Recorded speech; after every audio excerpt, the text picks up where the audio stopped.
All right, guys, welcome into episode 6 of LA Sports Hub's official podcast. I'm here with some of the staff writers and my main man, the other editor. And we're going to break down some of the latest things going on in basketball, soccer, and a little bit of baseball. So go ahead and introduce yourself, guys, to the LA Sports Hub audience. So my name's Alan Huerta. Pleasure to be here. Ready to get this podcast going and see what's going on with the NBA offseason and what's going on with baseball. Hey everybody, this is Jamal Artis, staff writer. Looking forward to doing this podcast, first time on with you guys. Let's see what we can talk about. I feel like I'm going to be the pessimist for most of the episode. What's up, mi gente? Pablo Jacobo here, co-editor alongside Keith for LA Sports Hub. We get ready to talk some sports with everybody. So let's get it cracking. All right, so to crack it off, guys, Josh Smith bringing some veteran experience and some interesting experience and background to the Clippers. Coming over from the Houston Rockets, he's going to get the veterans minimum of just over $1 million to stay there for one season. Does this complete the Clippers puzzle? Because they did add Lance Stevenson and Paul Pierce to the lineup, and they brought DeAndre Jordan back. So was Smith something that they were missing, and is he going to actually be a factor? I just thought it was interesting that he said that he signed for the minimum because he thought he had his best chance of winning with the Clippers, even though he had been with the team that beat the Clippers to get to the Western Conference Finals the year before with the Houston Rockets. But it makes Doc Rivers look like he did a better job, certainly. A lot of people criticize him because he signed Spencer Hawes last year, and that didn't pan out. It looked terrible, especially in the playoffs. When they needed some depth and they couldn't get anything. And then somehow he turned that into a trade for Stevenson, and then he picked up Josh Smith. And then it looked like, they were going to have a terrible free agency when they lost DeAndre, and then that whole Twitter emoji thing happened, and they got DeAndre back, and so all of a sudden, I think their odds in Vegas went from like 20-1 to back to like 6-1 in terms of contenders, which puts them like right behind Golden State in the Western Conference. So I definitely think picking up Josh Smith certainly ended their offseason and might be the final piece in the puzzle, but I'm not sure what that puzzle is yet. What about you, Alan? What do you think about the move to bring Smith out to LA? Well, I think the addition of Josh Smith it's vital for the Clippers. Like we were talking with Pablo in our last podcast, the Clippers, when they re-signed Jordan, you think about he's going to be matched up with Chris Paul, Blake Griffin, etc. It looked good except for the fact that they really didn't have a bench to that. Besides that, they were kind of running short for the second unit. And now with the addition of Lance Stevenson, Paul Pierce, which would probably be a starter, and then now signing Josh Smith for the minimum, it's about a win-win as it can come. It kind of seems like the domino effect came for the Clippers. What looked like a horrible offseason and was going to be a terrible nightmare if DeAndre Jordan was to sign with Dallas. And like Jamal was saying, the whole Twitter emoji thing that happened, and now re-signing Jordan, signing Stevenson, Paul Pierce, and now Josh Smith for the minimum, and I think they're going to keep Big Baby. Now the Clippers look like the team that can maybe contend, maybe in the top 4 with the Warriors, Spurs, and maybe the Rockets in the Western Conference. So obviously bringing Smith is going to be tons of plus side, it seems, assuming things go smoothly with him in the locker room and on the court. Pablo, do you think that adding Smith makes LA a Western Conference contender or maybe even an NBA Finals appearance? I actually wrote an article about this, and I thought this just with all the additions and the depth and the issues that they addressed, which they needed bench depth, they needed a small forward, obviously re-signing DeAndre. It just talks about the program that the Clippers have right now. Josh Smith left a good situation in Houston to basically come to LA and back up Blake Griffin, which they needed another bench player to back up Blake Griffin because he's not the most he's an injury-prone type of guy now for whatever reason. Yes, his free throw shooting is putrid, but he actually shoots better than DeAndre Jordan. And actually, one of our other writers, Connor, actually found a statistic that in the games where they did the hack at Jordan, that they really never lost it never really affected them. And plus, Josh Smith brings a lot of defense, and he actually kind of resurrected his career in Houston, coming Yeah, off he did. coming off the bench and playing next to a shot blocker like DeAndre. He's gonna flourish. And Yeah, I just think the Clippers did a solid job, and they should be easily contending for the Western Conference Finals. Like it's time for them to basically to put up or shut up. They got it's the team and they got the coach to contend, at least with Golden State and San Antonio. Yeah, it's kind of crazy. Last year, Josh Smith, they were talking about in terms of Detroit, like trying to get rid of him. In fact, I think Detroit is still paying a portion of his contract Yeah, just to $5 get rid of him. And people were saying that the Houston general manager Daryl Morey was crazy for even picking him up last year. And now we're talking about him as like the final piece of the puzzle for a championship for the Clippers. It's kind of crazy what happens in 1 year in the NBA. My thing is with Josh Smith and Stevenson is how are they going to pan out with the second unit together? Because as good as they can be, they both have been known for kind of turning it on and off every now and then. And like we were talking last time with Pablo, Lance Stevenson is coming off a bad year with Charlotte, but hopefully for the Clippers he can be that player he was with Indiana the last season when he was playing in the Eastern Conference Finals, so he can give the Clippers that push they need to kind of put them over the hump. And you definitely don't want to see the Clippers turn into like a one-man Titanic, which is what it kind of felt like after they beat the Spurs in 7 games. Because Chris Paul, God help him, man, he was limping and not feeling 100%, and he still had to be the guy to hit the game-winning shot for them just to get out of the first round. And then they were just so close, to hit in the Western Conference Finals this year, and then it all implodes. So hopefully adding some depth is going to help them with that. We'll see what happens, though. With the Lakers, and Jamal, I want to start with you on this one. What is like the hottest thing that you've seen coming out of the Lakers Summer League, and what's something that Lakers fans and Lakers players need to be aware of heading into the regular season? Well, I think if you look at Jordan Clarkson during the summer, he was their most consistent player, and that's saying something. It's his second year. He seems comfortable in the NBA with these rookies, and Julius Randle practically being a rookie after losing his first year to injury. I think you need somebody who's that young, that composed to help out a very young team. I was impressed with what I saw with D'Angelo Russell and some of his instincts in some of the games where he was trying to hit the open guys. He's making these great passes. The problem was that you could just tell that the team hasn't had any time to gel, and he was committing a lot of turnovers. Not all of them were bad. Sometimes he was just trying to make that extra pass to an open guy that just wasn't getting there, or the guy didn't realize that the pass was coming. So I think the fans just need to sort of temper themselves, because this is definitely a young team. A lot of rookies are going to. I think the expectations should definitely be lowered for Laker fans to not to expect these guys to, come out, winning 10 games in a row, because it's just not going to happen. This is definitely a rebuild. Alan, how long do you think it'll be before the young Lakers core is able to be actually in contention for something in the Western Conference? From what we saw in Summer League, I still believe it's about a 3 to 4 year process to really contend for a title, because you're kind of looking at the post-Kobe era. But going back to what I was impressed with in the summer, I was very impressed with Julius Randle. Like Jamal was saying, he's coming off basically a one-game season where he injured himself on the first game of the season, causing him his rookie year. I'm impressed with the fact that he looks healthy. He really looks like he's waited for this moment for so long, and now it's finally here, and he's looking great. His body looks good.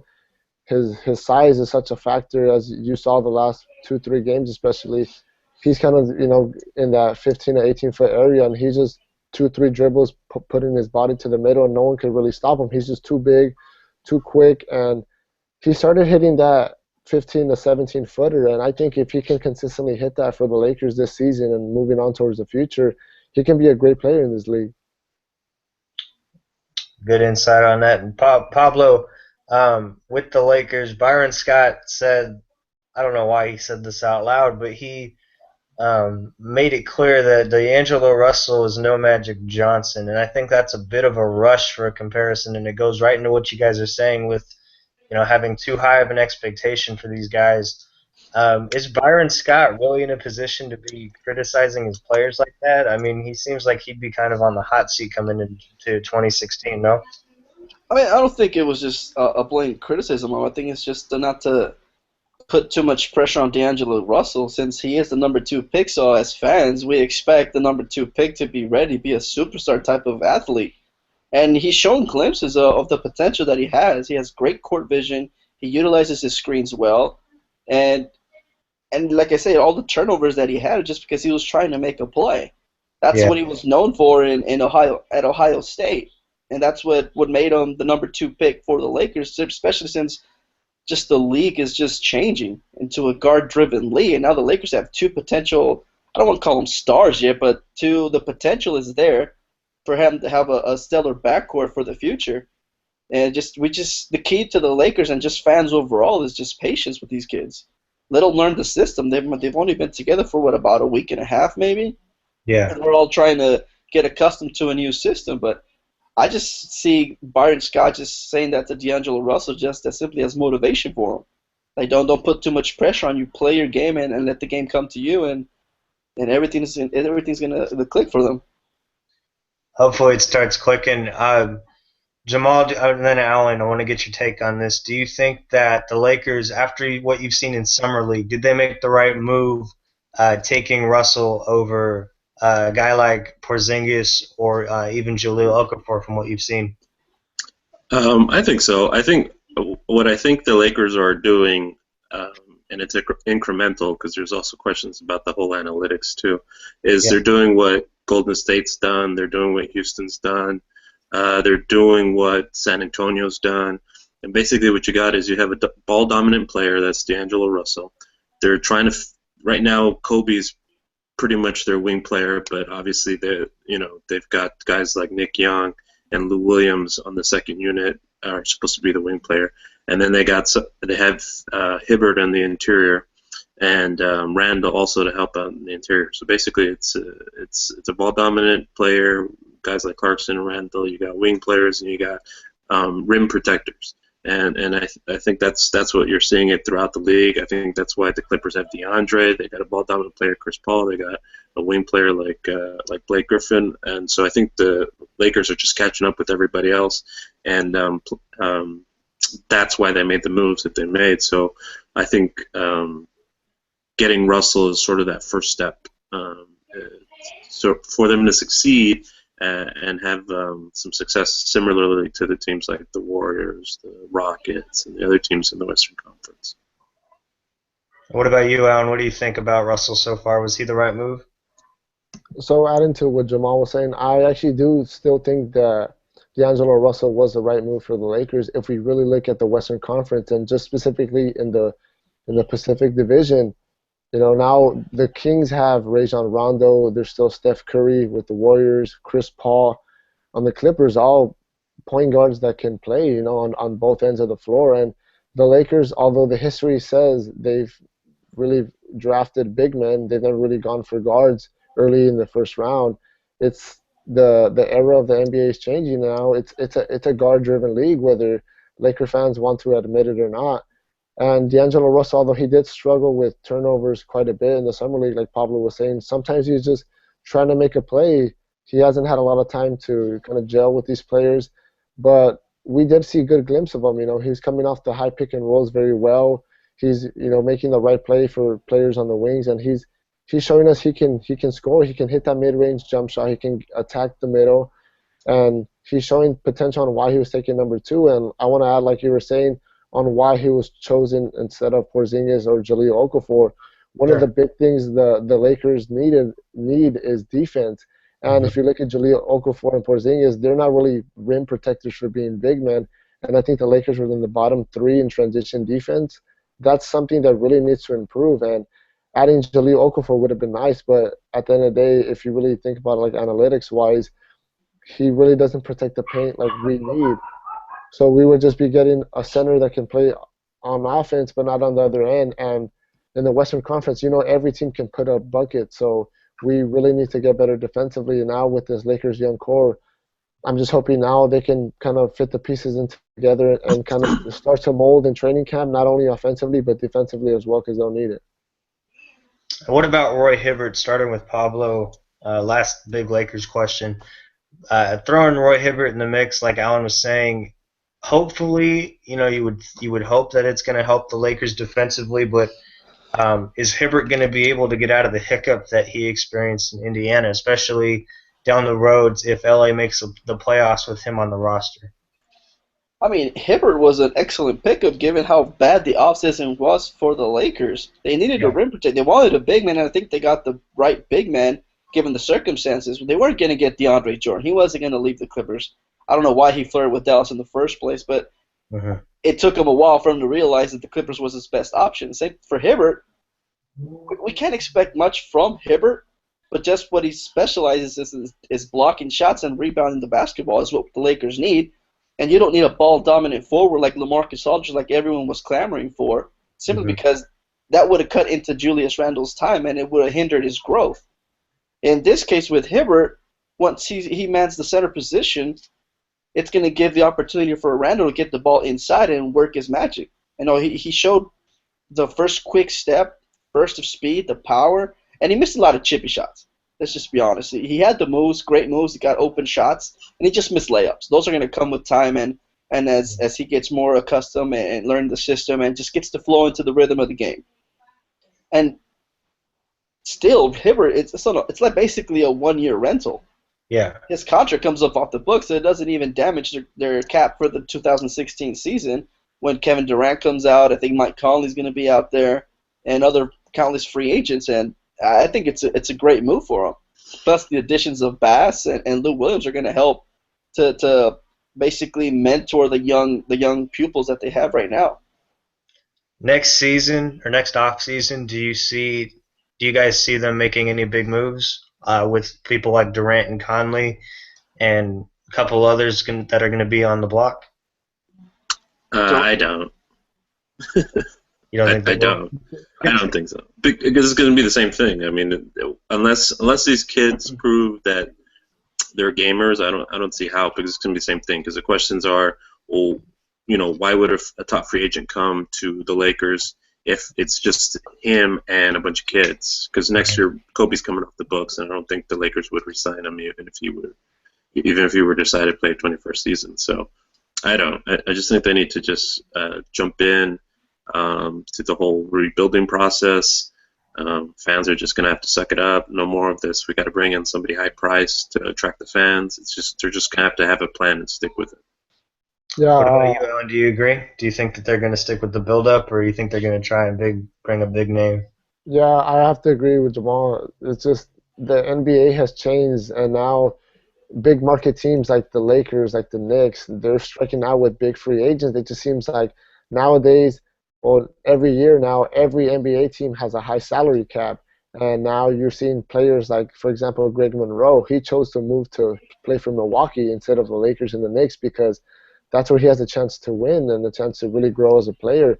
These big market teams are just striking out, and now players are really going anywhere. And as for your question on like the chances of getting Kevin Durant, I honestly just see him either re-signing with OKC or really moving to Washington. Washington has a great young core with Bradley Beal and John Wall there. I think Kevin Durant could go home and really join that team. That would be a very exciting team to watch. But I really prefer the Lakers. You have to trust the process and just stick to it. The Lakers have a few guards that can go with Clarkson and Russell. Julius Randle looks promising. Even the signing of Robert Upshaw, we got him undrafted, and besides his off-the-court issues, he can play. He has talent. I remember seeing him when he played against Minnesota the first game in Summer League. He went up against Karl Anthony Towns, and he was playing pretty good. His moves were solid. He was defending the paint well. Now it's just a matter. It's just Laker fans just have to suck it up and accept the fact that it's a rebuilding process, because this goes even on to next season. Philadelphia owns the Lakers' first round draft pick, and it's only top 3 protected. So realistically, we're not going to really have a first-round pick next year. So it's just a matter of we have to buy into the system. Hopefully Byron Scott makes the right moves as a coach. He finds the core of this young team that can play, and hopefully we have a better outcome that these next few seasons coming in. Shifting now to baseball, we have the Angels and the Dodgers both leading their respective Western divisions. We were talking about it a little bit before the show. What do you guys think, starting with Pablo, are some potential moves the Angels could make in the second half of the season? For the Dodgers?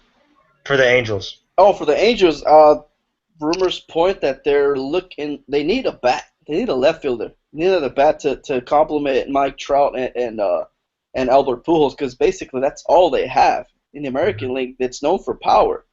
I mean, the pitching is there, but they really need another fourth hitter or a DH for them to score more runs, because they're towards the bottom of the standings in terms of batting average and run production and on base percentage, and they really need to find that extra bat and a capable defensive outfielder for them. I mean, they got plenty of pitching, and the rumors have always been, I think the one that makes the most sense is a C.J. Wilson for Andre Ethier type of deal. It just fits both teams' needs, and they've done business on the offseason already.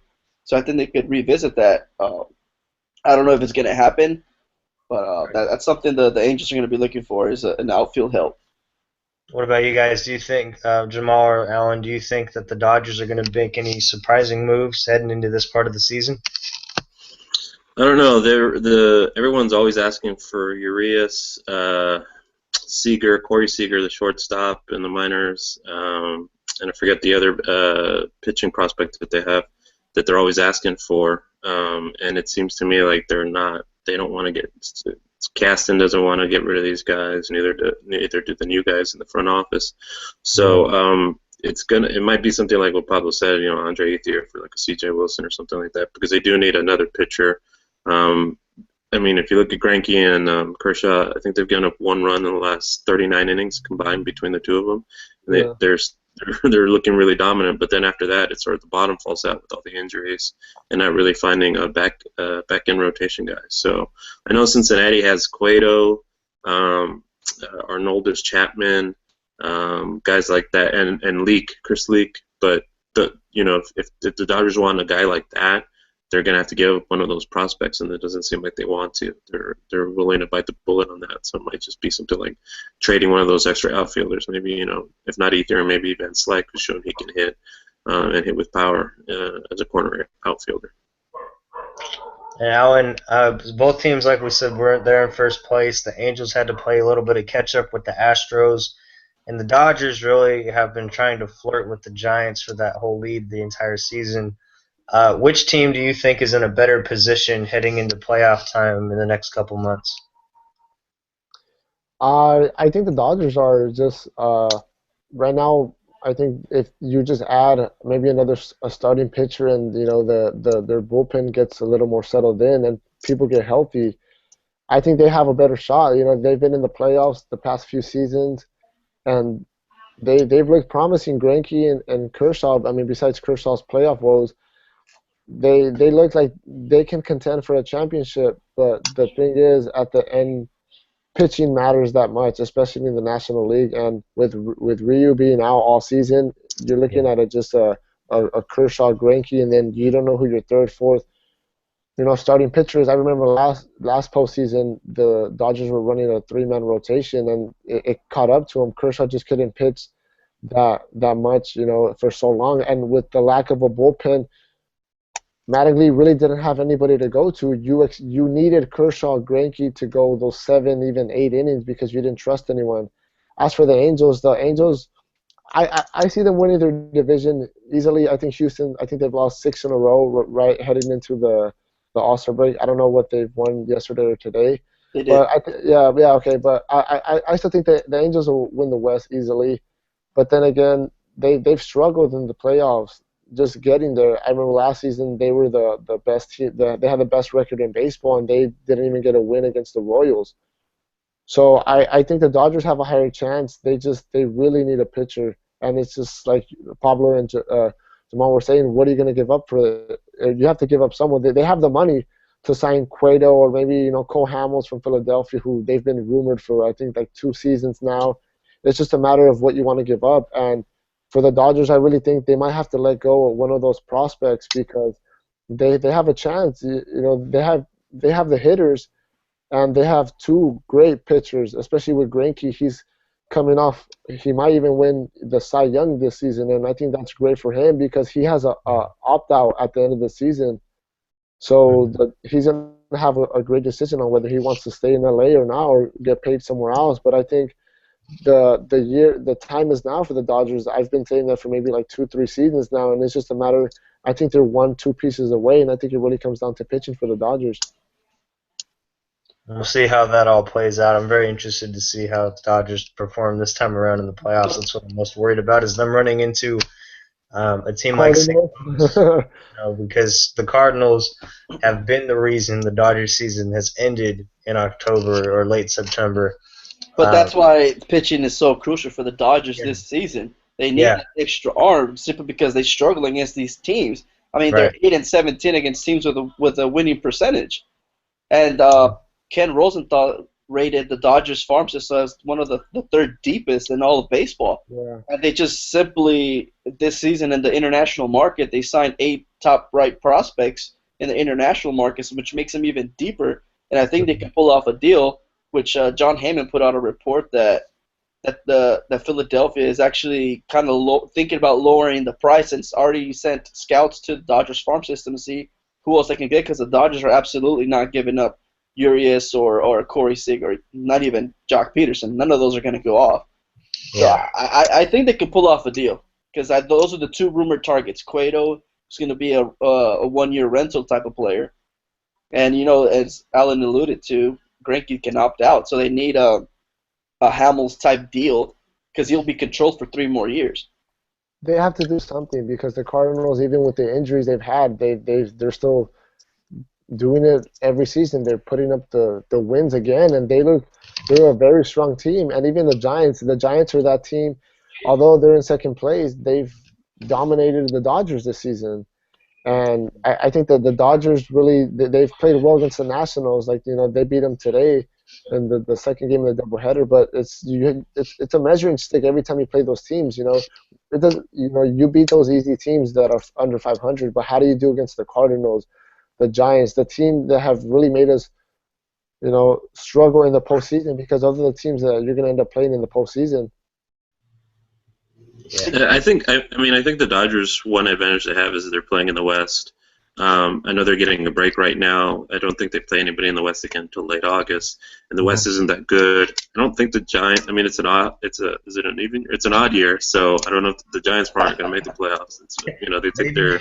They win their championship, and then they take the next year off. So, and they've had some troubles with their best asset is their pitching, and they've been struggling with that. So I don't think the Giants are really that deep to get into the postseason again.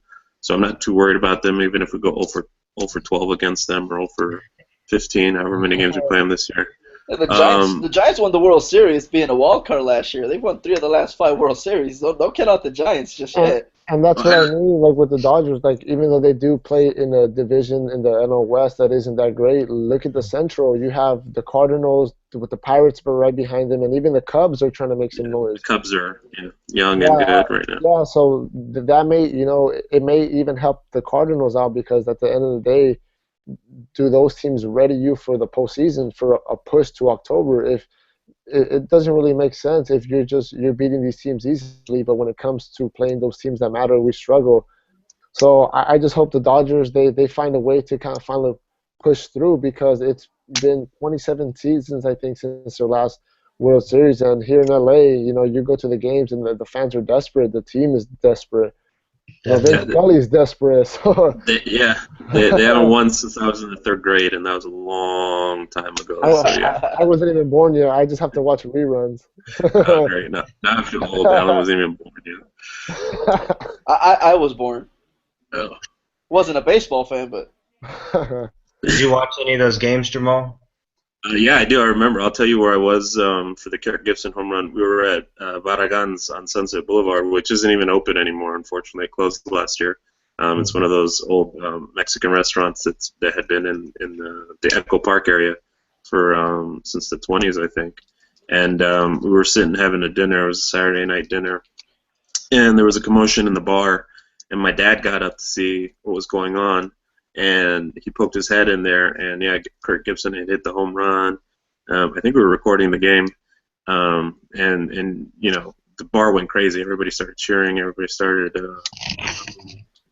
going crazy. It was just down the street. So then the newspapers the next day, it's all about Kirk Gibson.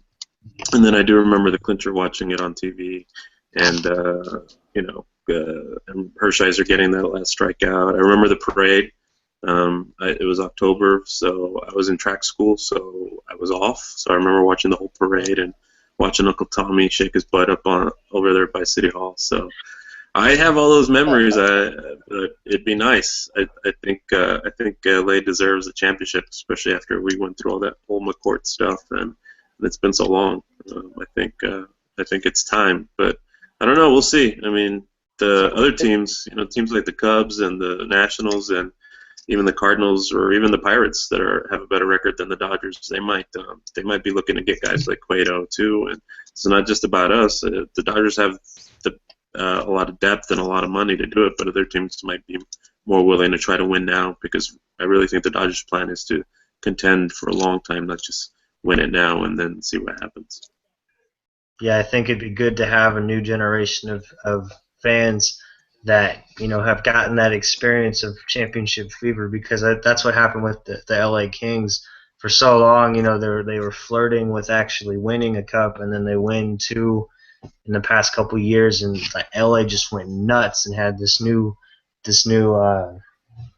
like fan world that like people could just escape to, like the Kings. And like if you did that with the Dodgers, I can tell you right now that parade, if it were to happen this year, would be off the charts and would probably blow both of the Kings ones out of the water, because it would definitely do that. that would be easily.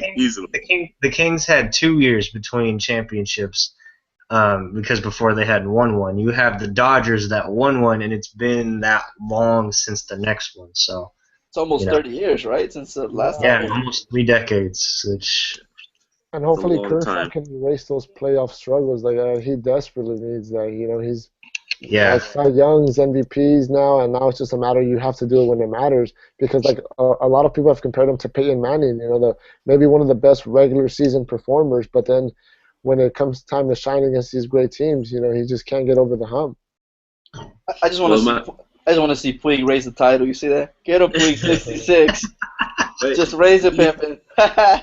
Do you think Puig is one of those trade pieces that they dangle? Do you think they're that frustrated with all the antics and some of his struggles recently? Do you think Pablo? Do you think he gets traded? I don't think he gets traded because he still has a lot of talent on him. I mean, obviously, all the outside struggles that he's had and all the so-called reports, especially on that Molly Knight book, that she details certain players don't get along with him. That said, they would welcome him. A trade would be like an addition by subtraction type of deal. Right. But I think Puig still has a lot of potential. I mean, people are sleeping on him still. He's struggling. He was injured for most of the season, and he just hasn't found the stroke again. But he does have to improve, though. But in terms of trading him, like I'm all for it. It just depends what you're getting back. If you're gonna get a solid pitcher back and some prospects, then I'd say pull the trigger.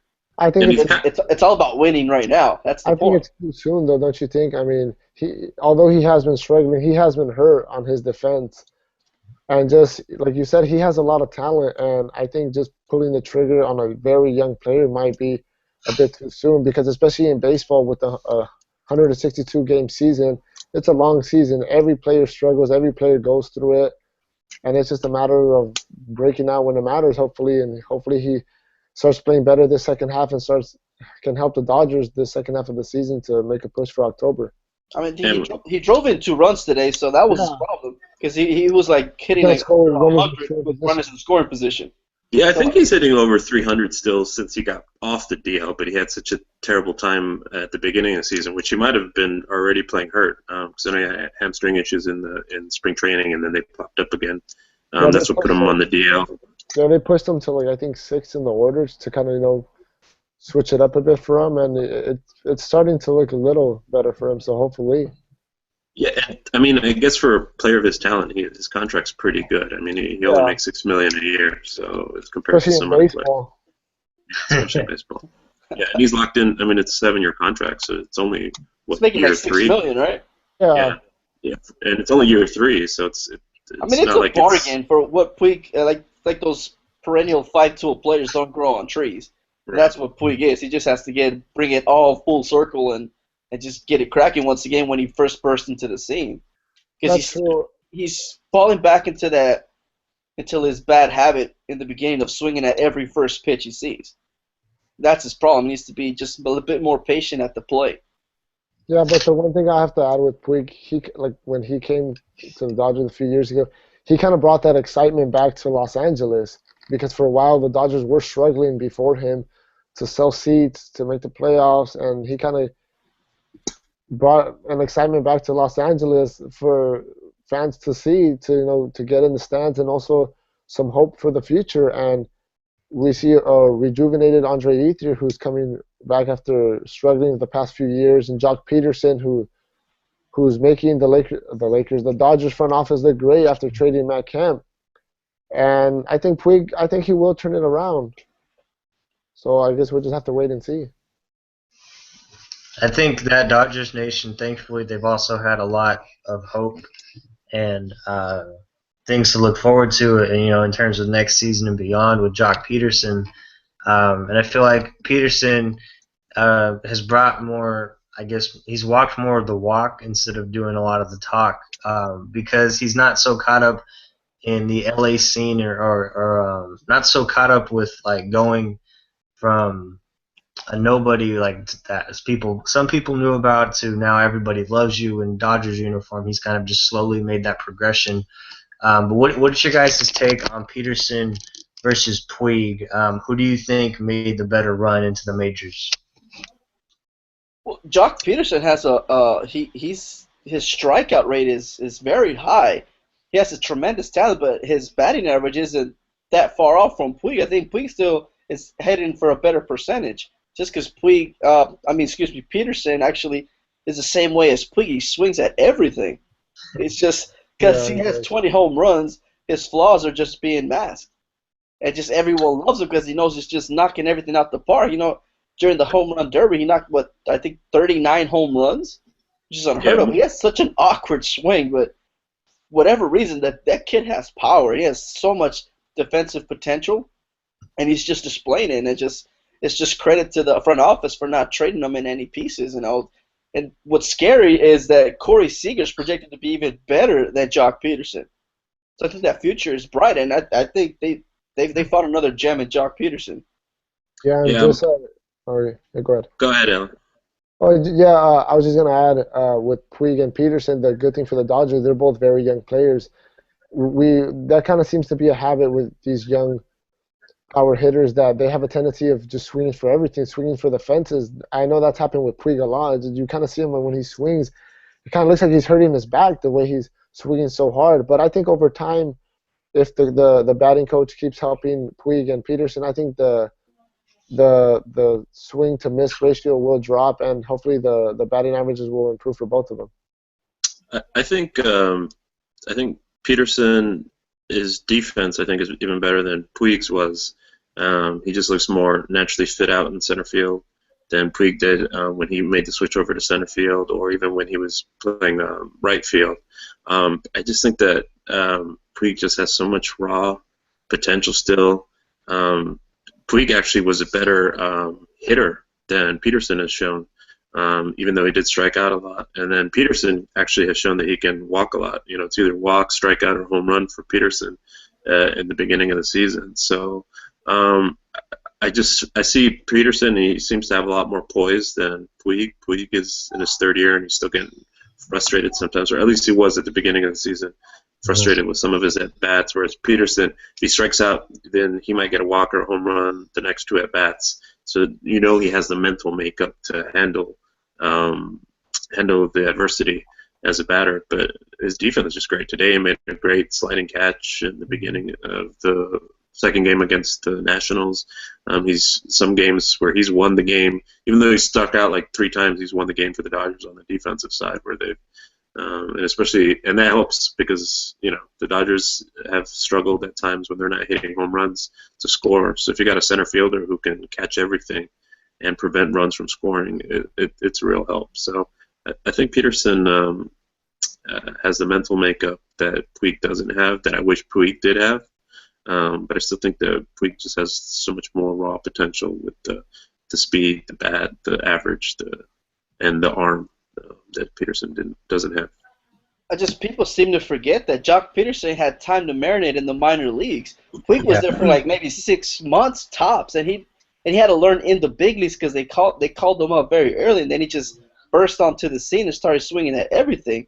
I mean, Jock Peterson actually had time in the minor leagues. I mean, last season he had a 30 for 30 season, unheard of numbers in the minor leagues, and I think that gets lost in translation against Puig in Puig's defense. Yeah, I mean, and Puig, the whole Puig coming over is more than some people in their life have handled. Getting over from Cuba, having to go through Mexico, the ordeal of having to pay somebody and having to be afraid of potential harm because whatever the payment wasn't met, or trying to extort more money out of them. So Puig's had a lot.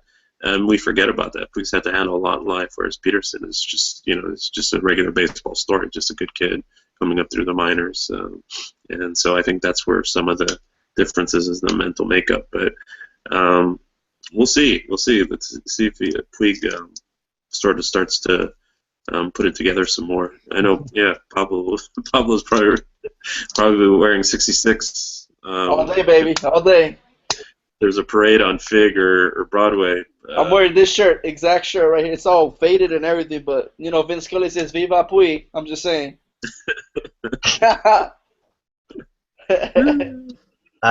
Shifting now real quick to soccer, fellas. Pablo, you were there for Steve Gerrard's debut with the LA Galaxy. What was your impressions of what you've seen from him so far, and what can the Galaxy really expect to get from him the rest of the way? That Stevie G is pretty damn good. Liverpool let him go.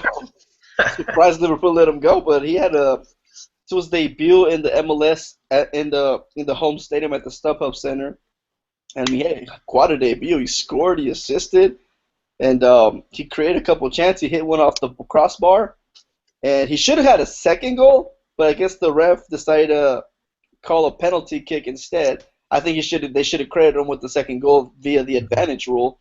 But it's just his movement, and it's just his chemistry with Robbie Keane, who they were former teammates in Liverpool.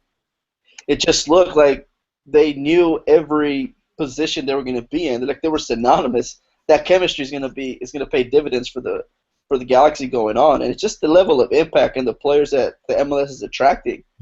I understand that they're older, and as we said earlier before the podcast, is that they're trying to get the other players are getting paid. You got Kaká, Pirlo, Lampard, David Villa, you got Gerrard.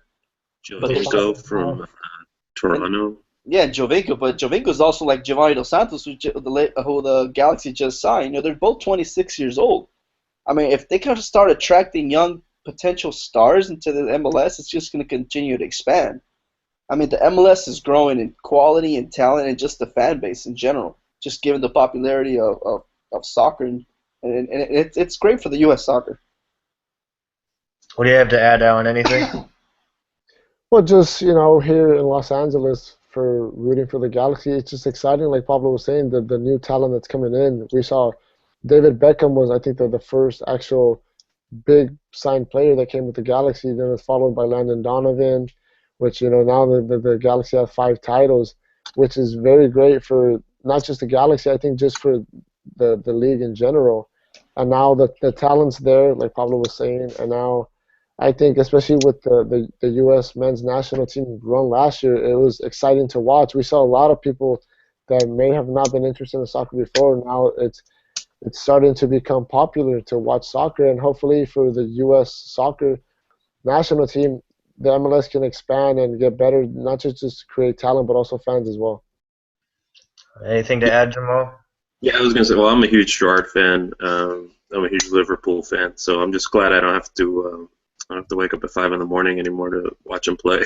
But But yeah, just like Pablo was saying, I watched some of the highlights, and it looked like Keane and Gerard knew exactly what to do out there, and that's great. And it's kind of funny, we talk about them being older, but Keane was the MVP of the season last year, and he's the same age as Gerard. I think they're both hitting 35.